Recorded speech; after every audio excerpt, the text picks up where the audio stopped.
What's up, guys? It's your boy Ryan Next here. Welcome.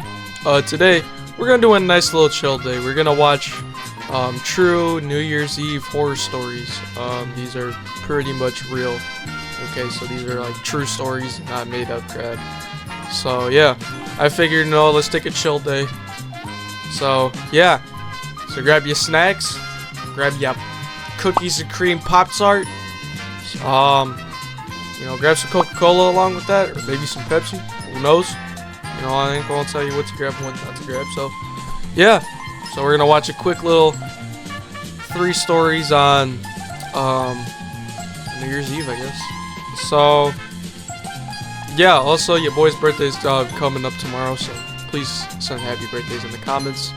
Because only 2 people did. Now we're gonna have a problem. Okay. So if you don't comment, I don't want to have to get up at 3 in the morning to come on your front doorstep to say, hey, it's time to sing happy birthday. Without further ado, let's get into it. I am going to make pauses throughout the video too. So if you want to just skip past it and not hear me yet, go ahead. Without further ado, let's get it.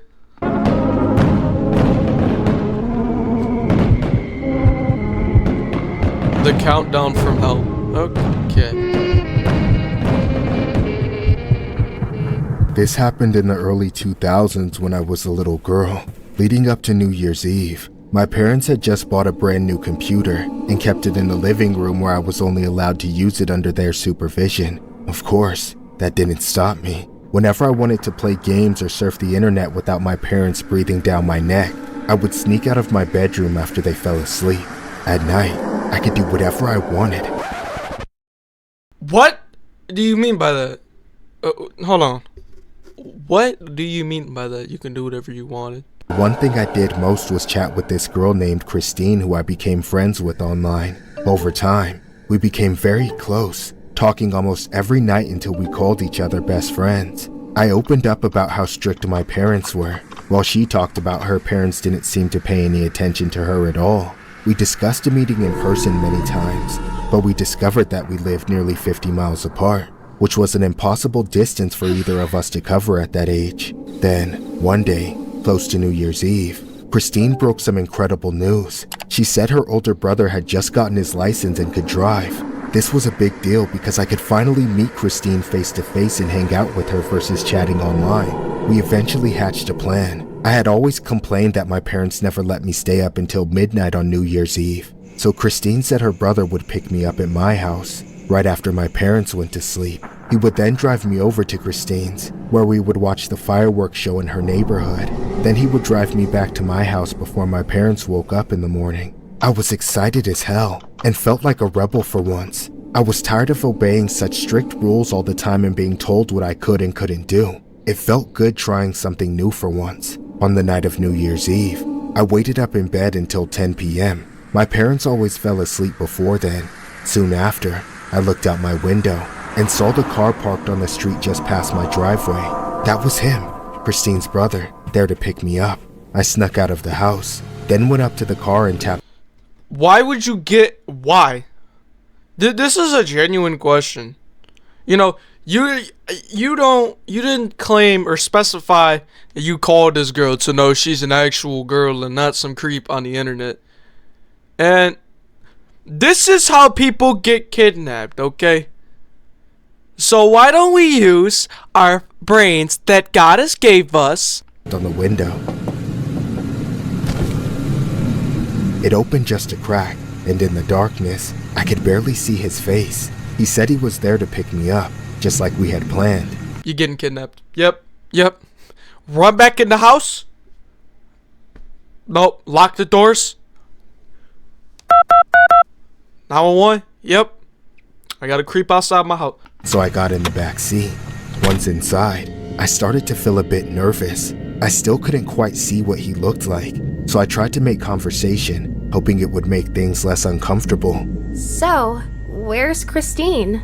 I don't know. What do you mean? Oh! Is she waiting at the house for me? I made her up. What? Christine is a lie. I made her up. What? No. Why? To get to you. Let me out! Let time I realized I had walked into a trap, I was already racing away from home at 60 miles per hour. There was no way out, no way for me to get the better of him. I couldn't break through the window or find any sort of weapon. I couldn't even try to choke him without pulling my arms away from his neck like they were made of ribbons. To make matters worse, it was the middle of the night, and all anyone was focused on were parties and fireworks. When he pulled into the driveway of his house, there wasn't a single person on the street I could call for help. As the garage door closed behind us, I felt like I was being buried alive. The next thing I knew, he was dragging me out of the car as I kicked and screamed, fighting for my life. He took me into his basement where he tied me up and shackled me to the wall of his dungeon. I was too innocent to know what was about to happen to me, but I was sure it was going to be worse than anything I could possibly imagine. You see what I mean? You see what the fuck I mean? 7, 6, 5, 3, 1. Happy New Year! Oh, my dear sweet wife, don't cry. It's time for the real fireworks.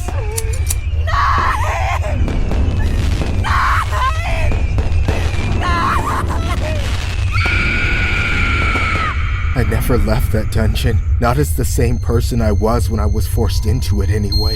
For days, that monster held me captive and kept me in misery, torturing me, destroying me, and taking videos of it all for the internet. It took nearly a week for the authorities to catch up and rescue me, but by then, there was little left of me to free.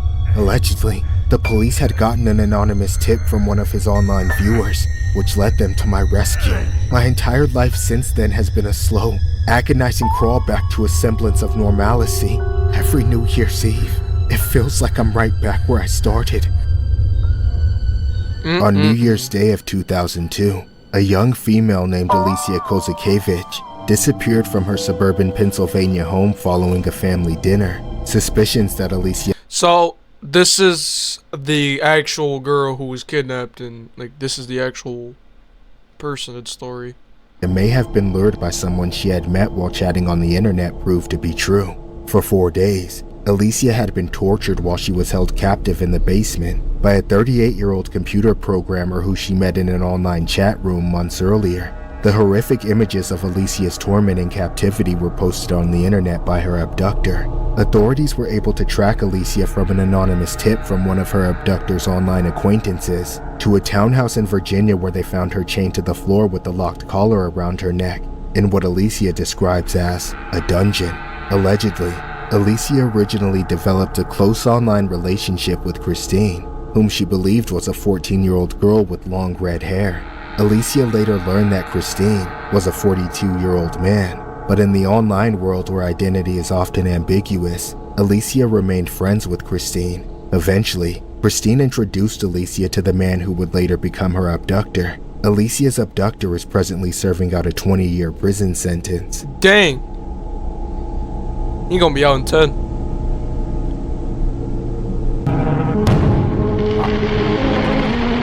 Alright, this is the second one. 2. The brother that ruined New Year's Eve. I lived with my mother, brother, and 3 sisters. Unfortunately, our father has been gone for many years. Wow. My brother, being the oldest child and only son, believes this makes him the man of the household, but he's anything but that. He's just a piece of shit. He just bullies all of us, including my mom. When my dad was around, we could at least rely on him to keep us safe. But ever since he left, my brother took control of everything. He easily overpowers us by force whenever he wants. Our only advantage is that we outnumber him, but that doesn't mean he isn't able to single us out when he gets the chance. Recently, however, my mom wanted us to do something as a family for New Year's Eve, so she booked us a hotel room. I don't know where she got the idea from, but I suspect my brother had something to do with it, or maybe she thought it would help us form a better relationship with him. But as cramped as our house was, the hotel room we found ourselves in that night brought us into a world of absolute hell. The problem started almost right away when we tried to discuss the sleeping arrangements. My brother wanted the big bed in the larger private room meant for parents all to himself. leaving the 4 of us girls and our mother to fight for space on the 2 tiny beds in the main room. When we said that wasn't fair, he grabbed our youngest sister and said she would share the bed with him to make space for the rest of us. What this the caused fuck? everything to explode into madness. We knew he was going to do something horrible to her, and he was clearly willing to trade her for me or either of my other sisters. Our mom, desperate to defuse things, offered to take her place, but he said he would rather die than sleep next to someone as old, fat, and ugly as her. Damn, for son. hours, we fought and fought until it was almost midnight. Suddenly, our mom told us all to stop so we could at least appreciate the whole point of why we came to the hotel in the first place. To watch the countdown to New Year's and the fireworks that followed. We all knew the argument would resume as soon as the show was finished, but everyone seemed tired enough to take a break, even if it was only for a few minutes. So, we all gathered on the small balcony just outside our room. It was freezing, but nobody wanted to huddle together for fear of our brother touching us. For 10 unbearably awkward seconds, we counted down as one family. Then the fireworks started, enough to keep us distracted for just a moment. Sadly, my brother tried to use the fireworks as a diversion. While he thought nobody was looking, he put his hand over my little sister's mouth and tried to pull her back inside the hotel. He managed to close the door on us, almost locking us out. But my older sister noticed at the last second and grabbed the door to keep it from locking. Then my mom joined her and they ripped the door open. Before I knew it, the 2 of them and my older sister rushed inside, leaving the door wide open for me to follow. But I didn't. The fireworks were still going on for a little while. I figured there wasn't any point in trying to change anything anymore, so I decided to enjoy one nice thing in my life while I could. Just when I thought I had a moment to myself, all hell broke loose. I looked back inside moments later and saw my brother with a knife. He charged after my sisters, but my mother jumped in the way to protect them. He then stabbed her without even flinching. When he was done with her, he didn't hesitate to finish what he started. It didn't matter if they ran or fought back. He caught them and was trying to take them all out, stabbing and slicing them one by one. I had to get away, but there was only one way out, down. I climbed over the railing of the balcony and started to make my way to the lower level. But by then, I had already waited too long.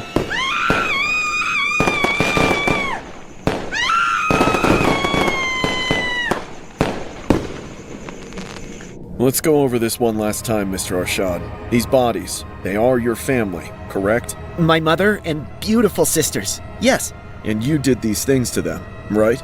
I poked them and cut them until they were dead. So, you killed them. I did! At the stroke of the new year. Who the fuck laughs at that? Nah, you need to go on a straight solitary confinement. Nah, better yet, nah. Someone needs to put him in a mental hospital. Aw, hell nah. Okay. And then from midnight until housekeeping found you at 7 in the morning, what were you doing? Do you really want to know? Yes. Do you really want to know? Yes! Do you really want to know? Just tell me! Tell me, goddammit! Well, it's the holidays, isn't it? We finally had some family bonding time.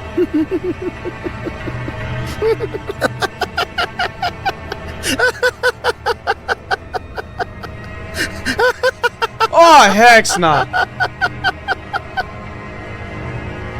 A 24-year-old man has been arrested after the bodies of his mother and 4 sisters were found inside a hotel room on Wednesday, January 1st. Mohammed Arshad was detained after he reportedly admitted to taking out his family amid a New Year's Eve dispute.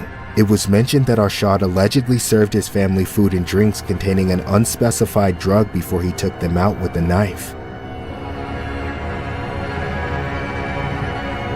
Oh, heck nah, bro. Alright.